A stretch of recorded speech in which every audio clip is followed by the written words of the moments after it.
Hello viewers, welcome back to your channel. నేను మీ అనుషా లోకేష్. ఈ వీడియోలో నేను చిన్నపిల్లల బట్టల్ని ఒక మల్టీపర్పస్ ర్యాక్ ఆర్గనైజర్ యూజ్ చేసుకొని ఎలా ఆర్గనైజ్ చేసుకోవాలో చూపిస్తాను.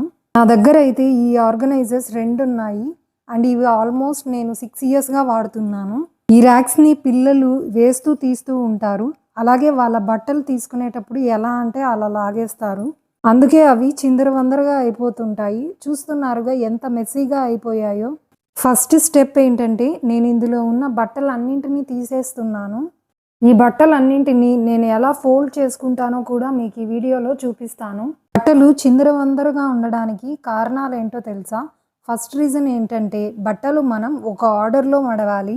అంటే లాంగ్ స్లీవ్స్ ఉన్న టీషర్ట్స్ ఒకలాగా, అలాగే షార్ట్స్ అన్నీ ఒకలాగా, track pants, dresses, leggings, frocks, saris and blouses ఇలా అన్నింటినీ ఒక ప్యాటర్న్లో మడవాల్సి ఉంటుంది. అవి యూనిఫామ్గా లేకపోతే మనం ఎంత నీట్గా మడిచినా సరే అవి మనం కబోర్డ్లో పెట్టినప్పుడు అంత అందంగా అనిపించదు. ఈ వీడియోలో అయితే నేను మీకు చిన్నపిల్లల బట్టల్ని నేను ఎలా మడిచి పెట్టుకుంటానో చూపిస్తాను. ఫస్ట్ అయితే ఒక లాంగ్ స్లీవ్స్ ఉన్న ఒక టీషర్ట్ని మడుస్తున్నాను. నేను ఇక్కడ చూపిస్తున్నాను కదా, అది కోన్మారి మెథడ్ అంటారు. అండ్ టీషర్ట్స్ అన్నిటినీ నేను ఇలాగే ఫోల్డ్ చేసి పెట్టుకుంటాను. ఇక ట్రాక్ ప్యాంట్స్ని అయితే నేను ఇక్కడ చూపిస్తున్నట్టుగా మడుచుకుంటాను. ఈ ఆర్గనైజర్స్లో నేను మా అక్క పిల్లలు యూజ్ చేసేవి అంటే నమశ్వి అండ్ మిషికా బట్టలు ఇందులో ఆర్గనైజ్ చేస్తాను. అండ్ నాకు ఒక 6 months బేబీ ఉంది అండ్ తనవి కూడా నేను ఈ బాక్స్లోనే పెట్టుకుంటుంటాను. టీషర్ట్స్ అన్నిటిని ఇలా ఫోల్డ్ చేసి పెట్టుకోవడం వల్ల అవి ర్యాక్స్లో సర్దేటప్పుడు చాలా ఎక్కువగా పెట్టుకోవచ్చు. అండ్ ఇందులో అయితే మీ క్యానిజోల్స్ అండ్ పెట్టికోట్స్ కూడా ఫోల్డ్ చేసి పెట్టుకోవచ్చండి. ఈ ఆర్గనైజర్స్ని మనం మల్టీపర్పస్గా యూజ్ చేసుకోవచ్చు. అంటే ఇవి చాలా రకాలుగా యూజ్ చేసుకోవచ్చు అన్నమాట. నేనైతే ఇవి చిన్నపిల్లల బట్టలు పెట్టుకునే దానికి యూజ్ చేస్తాను. ఇందులో మనం కిడ్స్ టాయ్స్ని ఆర్గనైజ్ చేసుకోవచ్చు, అలాగే బుక్స్ని ఆర్గనైజ్ చేసుకోవచ్చు. పూజ గదిలో పూజ సామాన్లు సర్దుకునేకి యూజ్ చేయొచ్చు. అలాగే వంట గదిలో మనం వంట సామాన్లు చిన్న చిన్న సామాన్లు పెట్టుకోవడానికి యూజ్ అవుతుంది. అండ్ కిచెన్ టవల్స్ ఆర్గనైజ్ చేసుకోవచ్చు. అండ్ ఈ ఆర్గనైజర్ అయితే హాస్టల్లో ఉండే పిల్లలకు చాలా ఇంపార్టెంట్ అండి. ఎందుకంటే వాళ్ళకు అక్కడ ర్యాక్స్ చాలా తక్కువ ఉంటాయి.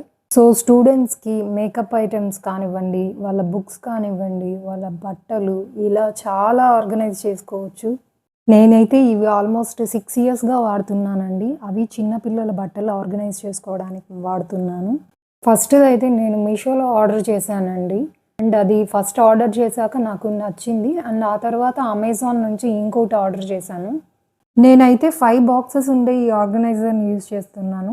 అండ్ ఇందులోనే 3 వచ్చే ఉన్నాయి, 4 ఉంటాయి అండ్ అలాగే 6 ఉండేటివి కూడా ఉన్నాయండి. And you can select according to your wish. చూస్తున్నారు కదండి, ఇందులో నేను ఎన్ని బట్టలు ఆర్గనైజ్ చేసి ఉంచుకున్నాను. ఈ ఆర్గనైజర్లో నేను డైలీ వేర్ బట్టలు మాత్రమే ఉంచుతున్నాను. పార్టీ వేర్వి అండ్ అలాగే హెవీ డ్రెస్సెస్ అన్నీ నేను కబోర్డ్లోనే పెడతాను. అండ్ ఇలా సర్దుకునేటప్పుడు మనం ఏమన్నా క్లాత్స్ చినిగిపోయి ఉన్నా లేదా జిప్స్ పోయి ఉన్నా అవి తీసి పక్కన పడేయాలి. అలాగే బట్టలు ఏవైనా పొట్టిగా అయిపోయినా లేదా వాడకుండా అలాగే పాత పడిపోయినా అవి ఎవరికైనా ఇచ్చేయడమే మంచిది. చూస్తున్నారు కదా అండి, పిల్లల బట్టలన్నీ నేను టీషర్ట్స్ ఎస్పెషల్లీ యూనిఫామ్గా మడుస్తున్నాను. మనం ఎంత నీట్గా మడిచి ఎంత నీట్గా ఆర్గనైజ్ చేసినా పిల్లల కబోర్డ్ అనేది యాజ్ యూజువల్ మెస్సీగా అయిపోతుందండి వితిన్ 2 weeksలో. అందుకే నేను నెలకు ఒకసారైనా ఈ బట్టల ర్యాక్స్ని సర్దుతూనే ఉంటాను. లేదంటే వాళ్ళు వేసిన బట్టలే తిరిగి మళ్ళీ అవే వేసుకుంటూ ఉంటారు. సో అందుకే మనము వాళ్ళకు అన్నీ కనపడేలాగా ఉంచితే వాళ్ళకు నచ్చినది ఏదో సెలెక్ట్ చేసుకుంటారు. ఇలా మనకు తెలియకుండానే చాలాసార్లు మనం రిపీటెడ్గా బట్టలు కొంటూనే ఉంటాము. ఇంకా నీట్గా ఆర్గనైజ్ చేసుకోవడం వల్ల మనం ఇంపల్సివ్ బయింగ్ అనేది కూడా తగ్గించుకోవచ్చు. వన్స్ ఇలాగా బట్టలన్నీ మనం నీట్గా ఫోల్డ్ చేసి పెట్టుకున్నాక అవన్నిటిని ఇలా బాక్సెస్లో అరేంజ్ చేసుకోవాలి. చూసారుగా, ఇలా ఆర్గనైజ్ చేయడం వల్ల పిల్లలకి వాళ్ళ బట్టలు ఎక్కడ ఉన్నాయో ఈజీగా తెలుస్తుంది. అండ్ వాళ్ళకి తీసుకునేటప్పుడు కూడా చాలా కన్వీనియంట్గా కూడా ఉంటుంది. ఇదే అండి ఇవాల్టి వీడియో. ఈ వీడియో కనుక మీకు నచ్చినట్లయితే లైక్ చేసి కింద హైప్ అనే పాయింట్స్ ఉంటాయి, పాయింట్స్ కూడా అస్సలు మర్చిపోకండి. Thanks for watching. Next week మళ్ళీ కలుద్దామండి. Until then bye bye.